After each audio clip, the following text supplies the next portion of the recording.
I'm Alan. This is UK, where we help kids explore with enthusiasm and discover with passion their environment and themselves.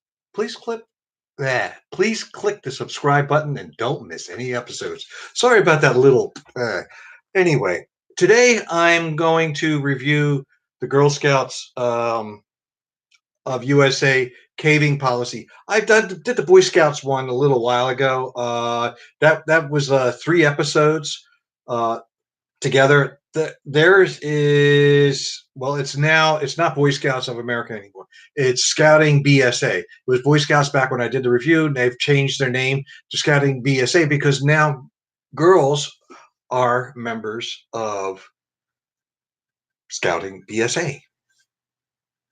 So anyway, so this is for Girl Scouts of USA.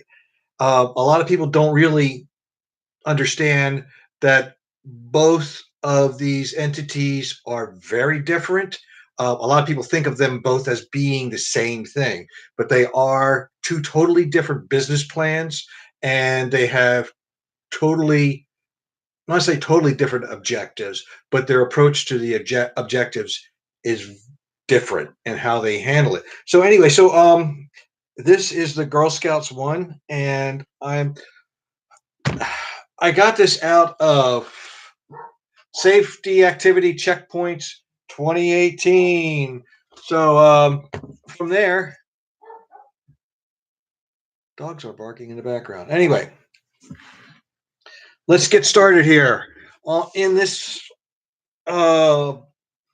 document here, page 132 is where it all starts, and it's a council approval is required. Activity permitted for JCS&A, which means for juniors, cadets, seniors, and ambassadors. It is not recommended for daisies.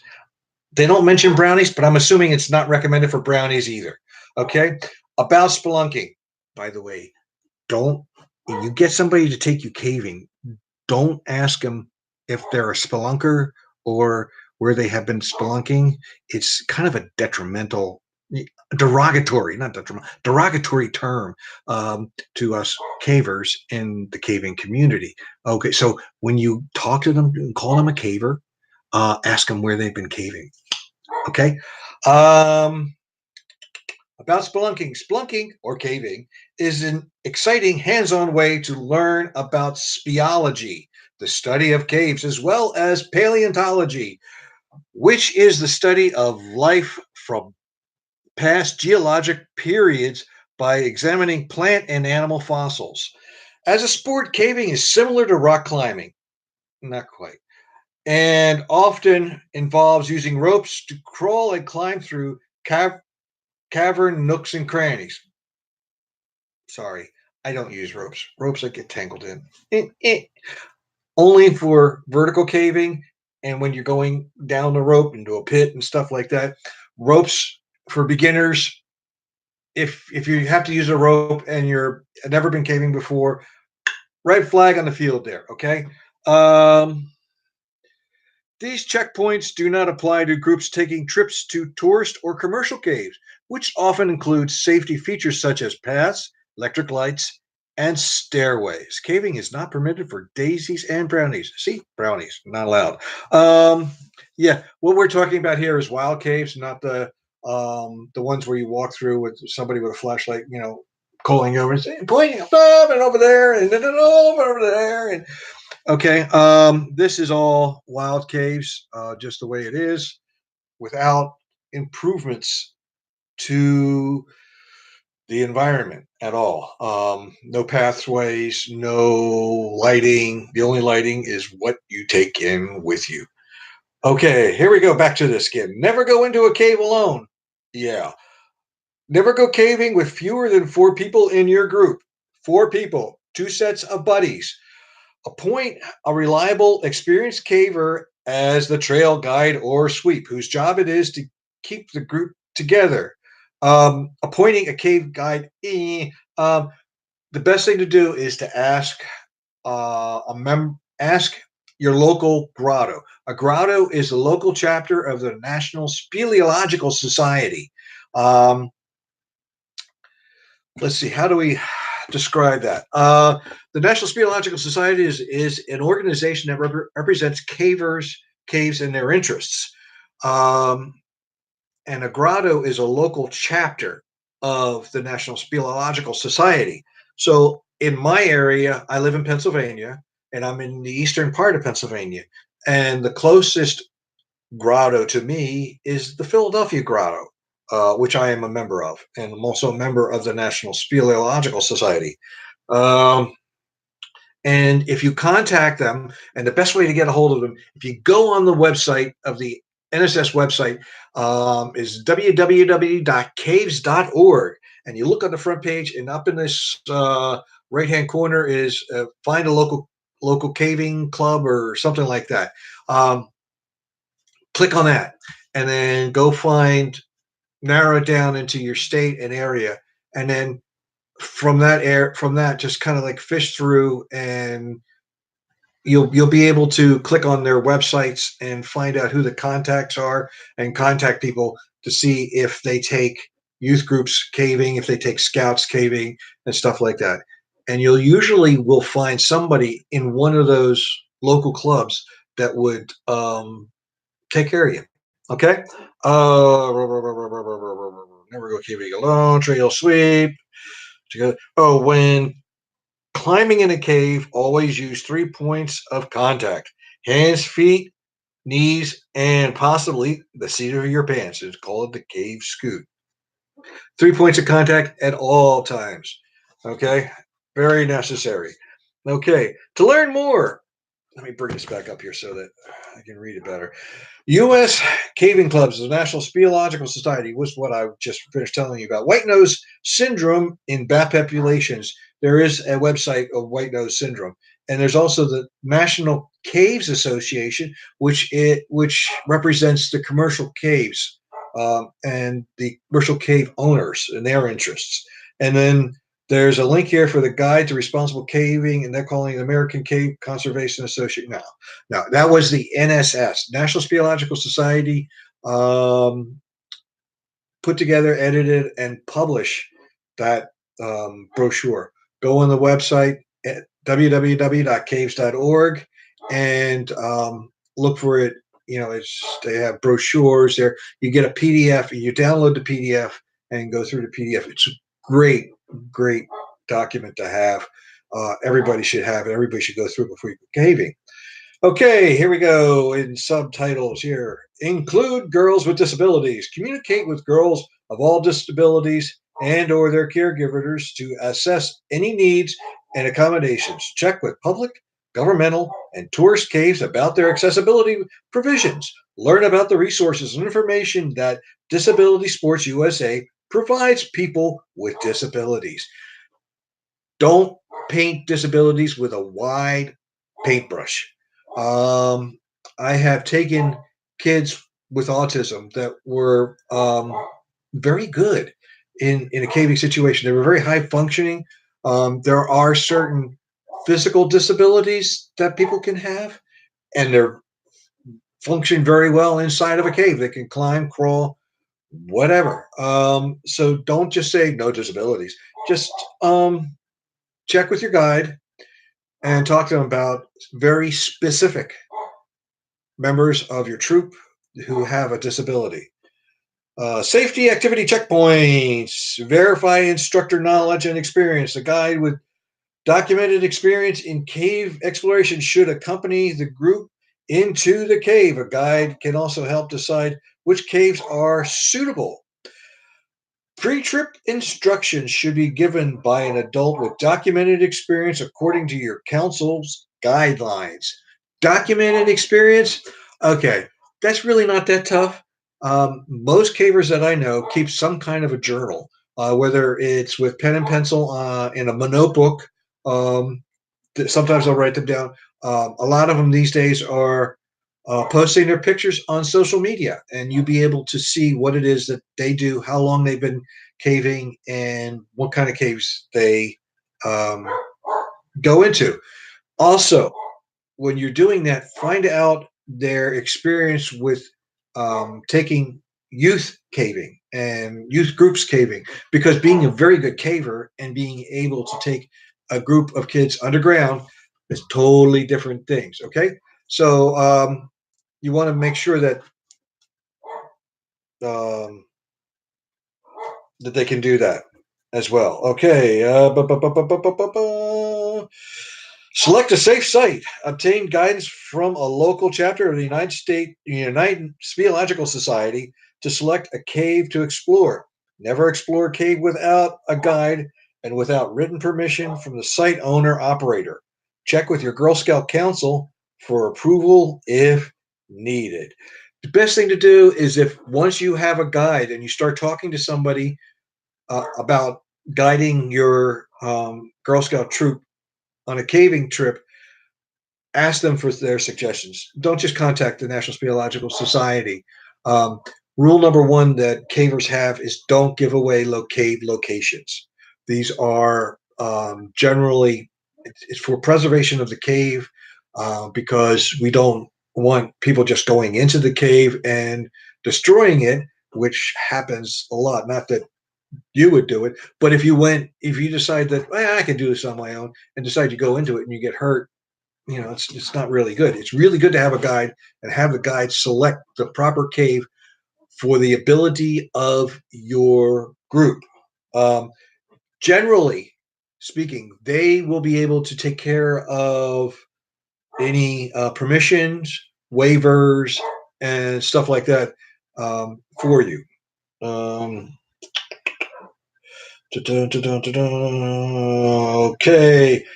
Compile key contacts, and there is a section in here on key contacts in the same document, and it's about to give a itinerary to a contact person at home. Call the contact person upon departure and return.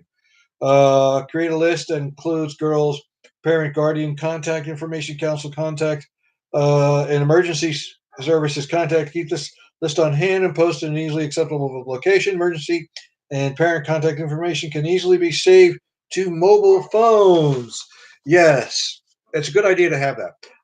As a caver, I have, for every trip I do, I have an off-site contact, somebody who's not involved with the trip at all, who I call when I'm out of the cave and we're all out of the cave and everything is fine and hunky dory, before I go and grab a bite to eat before I head home. So I make that phone call because they know where I am, who I am with, and what time that I need to be checking them by. And I give them a drop dead time, drop dead time that I need to call them by. And if I don't call them by that point, they call 911 and tell the 911 operator the situation, where we are, and all that kind of stuff. Never had to go that far. I always, make the phone call after we're all out and cleaned up and everything like that. Educate in advance. Girls should learn about basic caving guidelines before planning a caving trip, and they must understand safety procedures and know how to handle equipment. Caves are fragile and sensitive environment, and they need to recognize and use resistance services to travel. If no latrine is available, back out all human waste, solids, and fluids. The smallest food crumb can impact cave environments, so choose less crumbly foods such as nuts and chewy energy bars. This is all really good. It's kind of jumbled together. Okay, it's a good idea to have your guide do a cave talk with your troop ahead of time, maybe a couple of weeks ahead of time, if that's possible. If they cannot make it to a troop meeting, you can always do it on Skype. I mean, technology is great these days. This is great stuff. Yeah, pack it in, pack it out. Basic, leave no trace. Um, is what we always use, and don't leave anything in the cave that you take into the cave. Okay, dress appropriately for the activity. Make sure girls and adults avoid wearing dangling earrings, bracelets, and necklaces that may become entangled in equipment. This can happen. The rock edges. What might be a really nice handhold for you to do a little climbing or some crawling and stuff is a good opportunity for a dangling necklace or an earrings, dangling earrings, or any kind of jewelry that you may have to get snagged on a rock and trip you up there. Also, the same thing is with if clothes are too baggy, they'll do the same thing. You can get tangled up in very baggy clothes as well. Prepare for emergencies. Ensure the presence of a waterproof first aid kit and a first aider. Okay, with current certificate in first aid, including adult and child CPR or CPR/AED, who is prepared to handle cases of soft tissue and bone injury and hypothermia. If any part of the activity is located 30 minutes or more from emergency medical services, ensure the presence of first aider with wilderness first aid. It's a good idea. See Volunteer Essentials for information about first aid standards and training. Yeah, that is in here too as well. I'm not going to go into all that detail. There is a whole big chart on that, and yeah, we don't need to go into that right now. That's going to be in the notes that I put in down below. Okay. Um, Generally speaking, I carry a first aid kit with me in a crush-proof, waterproof container. Uh, I do have first aid certification and a CPR certification. I may need them for work. So I generally let the troop leaders know that I do have these certs, and if they want to use mine on their trip itinerary, if it's helpful to them, they're more than welcome to use my credentials for that trip. Get a weather report. See Introduction to Safety Activity Checkpoints 2018. Also, in wet weather, avoid caves with stream passages, as some caves can flood.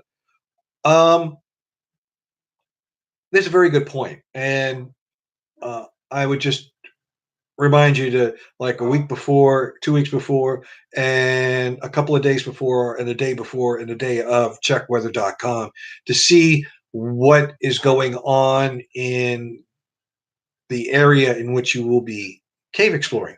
Um, my phone, I have it set up so that anytime there's a flash flood alert in the area that I like to take beginners to, I get a bleep bleep, bling, and it lets me know ahead of time. Um,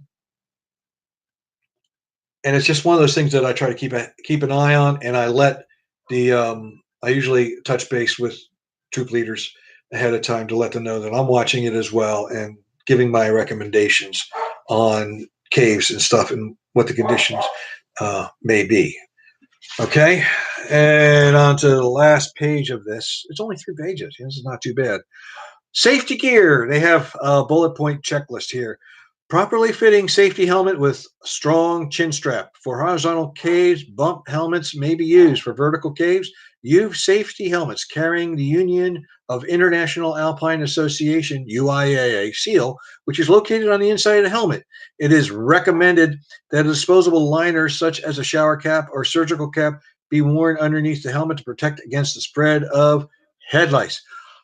The troops that go caving with me, I provide helmets. That's because I want to make sure that the helmets that are being used, I have inspected and I know what condition they're in. I also clean and disinfect all of the helmets that I use. They get disinfected for white nose syndrome, which is certainly going to kill anything that has to do with head lice. So just to let you know a little bit about that. Sturdy boots with ankle protection, hiking boots for drier areas, rubber boots or wellies for wet caves. Yeah, basically anything with a lug sole on them would be good. I prefer rubber boots. They're easier to clean. Hiking boots are fine. Work boots are fine as long as they have a good sole on them, a good lug sole on them, and they're sturdy enough to hold up. You're going to have to wash them when you get done. They're going to be caked with mud, and you're going to have to wash them. And you just have to decide whether you want to take your $100 hiking boots in, or $200 hiking boots. Some of them are up to now, or your $20 pair of rubber boots that you can buy at a major chain. Okay. Warm rubber gloves to keep hands warm and protect against cuts and abrasions. Um, I like to use those gardening gloves that have they're like a mesh knit back, and they're neoprene dipped palms. You get a really good grip on them. And they're relatively inexpensive. I've got a whole bag of them, maybe 20 of them, that I use when I take a group caving. They're really good to have. Not so much to keep your hands warm, but to protect your hands, keep a good grip, and also they don't say it in here, but it protects the cave too. Because when you touch the cave with your hands, any of the sweat and any of the grime on your hands gets ground into anything that you touch, whether it's a formation if you have to, or rock, or anything like that. Whereas the gloves take the the sweat that has a mild acidic effect, off the equation for that. Um, Long pants and shirt with long sleeves. Um, yeah, long pants. I recommend that beginners, when you do your first time caving trip, it's not going to be anything really technical. And by technical, one of the first technical things we address is water, and wetness, and really being soaked. Try to stay away from cotton. But for your first trip, if you're caving with me, a pair of jeans is fine. I've seen a lot of girls wear leggings. I know nothing about them. I understand that they come in many different fabrics. Some of them are warmer than others. They do look very comfortable, and they do look like you can move around really quite freely in them. But just understand they're going to get really dirty and muddy. Can you get them clean again in time? Do you wear them again? Long sleeve shirt. I prefer if a long sleeve, a t-shirt, long sleeve or short sleeve, and if it's a wick away, that's even better. Underneath a hoodie, whether it's a zip up or pull over, doesn't make any difference. But you want to layer up. You want to be able to open up and vent out if you start to overheat. You don't want to overheat, and you want to be able to put it back on if you stop for a while and you need to stay warm while doing that. Okay, I'm still a little concerned about that. Anyway, extra set of clothes. Definitely down to the skin. This past weekend took some Girl Scouts caving, and it was extremely muddy. Um, and the mud soaked down in through all undergarments. Um, and so everybody had to change way down, um, and replace all of the clothes. Shoes too. Shoes. So many people forget about, they wear their boots to on the trip to go to the trip, and then they forget to bring a pair of sneakers or something for afterwards, because nobody is going to let you into their car looking the way you do. You take a look at some of the pictures and you'll see nobody's going to let you in the car looking like that and being that muddy. Extra set of clothes. Non-perishable high energy foods such as nuts, fruits. Okay, yeah, anything that's an energy bar, Clip Bar, anything like that is really good to have. I still stick it in a Ziploc bag or something like that. Bananas, not a good idea. Potato chips, not a good idea. They're going to get all mushed up, and there's not going to be much left of them except you're just some goo. Water. You're going to go through about 2 liters of water on your basic first trip. So make sure you have a couple of liters of water with you. Water resistant wet socks for wet caves. Wet socks, I'm assuming that they're talking about anything that's a wick away, a sports sock, wool sock, hiking sock, anything like that. Just not like cotton. Anything that's cotton is going to, your feet are going to get a lot colder because the moisture is held in. Belt and harness, not so much for a beginner cave. If you're going to do more advanced stuff, you're going to need a harness for climbing and for rappelling.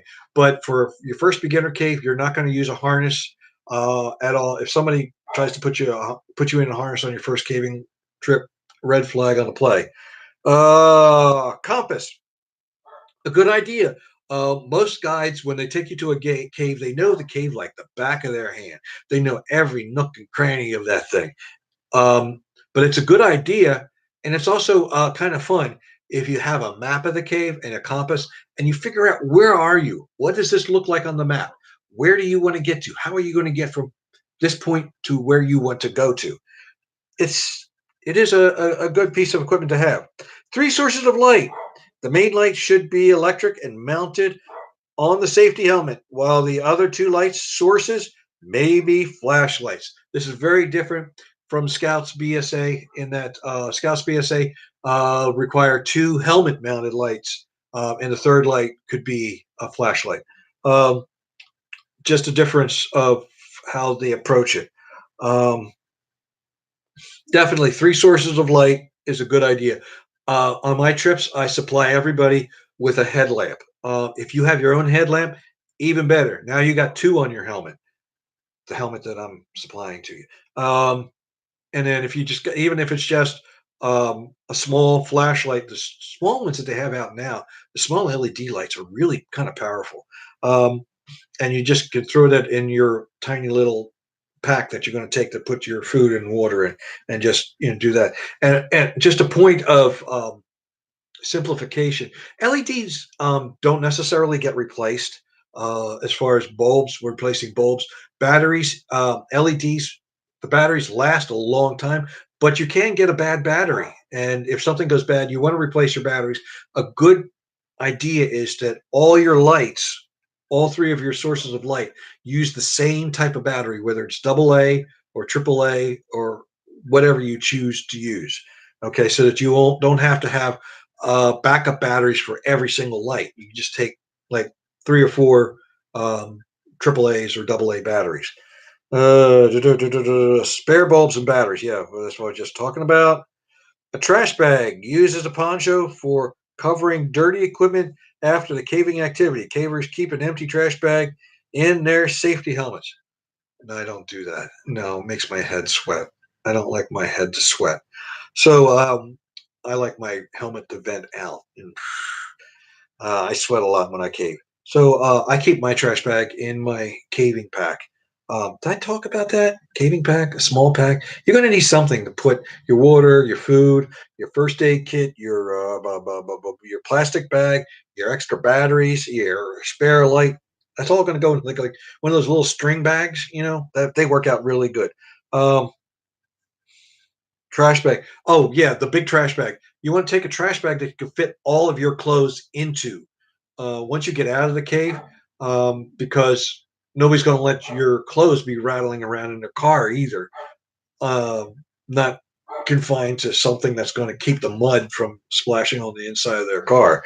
That's just not a very nice thing to do to somebody. So, plastic bag, excuse me, trash bag to put all your stuff in. It also doubles, yeah, as a trash bag if you decide to do a cleanup um, inside the cave or outside the cave, which is always a good idea. It's a little service project, wouldn't hurt anything. And also, cavers use them as emergency ponchos or emergency tents. If you're for some reason you're trapped in an area where you can't get out for a while, um, a piece of plastic like that wrapped around you does help to hold the heat in. And if you're working on a buddy system, four people together. If you have at least four people together and you all have plastic bag and you all huddle together, you're going to stay even warmer for a longer period of time. Yeah, it does work. So, and then it says underneath it says these checkpoints should be reviewed with the vendor, facility guides, or your council as appropriate. So that's the extent of. Can you see that, or is that too much glare? You got that? That's what this is. The Girl Scout safety checkpoints. I think it's really good. Um, Good thing, and again, talk to your guide, see what their recommendations are, and use your due diligence to check out your guide ahead of time, see what kind of history they have, and that kind of stuff. And if you have any questions, please feel free to email me. or make a comment below because I do respond to all the comments that are below. But make your troop awesome with a caving as part of your program, and make my resources part of your troops program. Send me an email at Alan Maddox, that's ALLENMADDOX at UCAVE, YOUCAVE.org to start a conversation about taking your troop caving. Get those girls underground. They love it. They're going to have so much fun. And you're going to be the hero. Okay? All right. I'll make sure. Talk to you soon.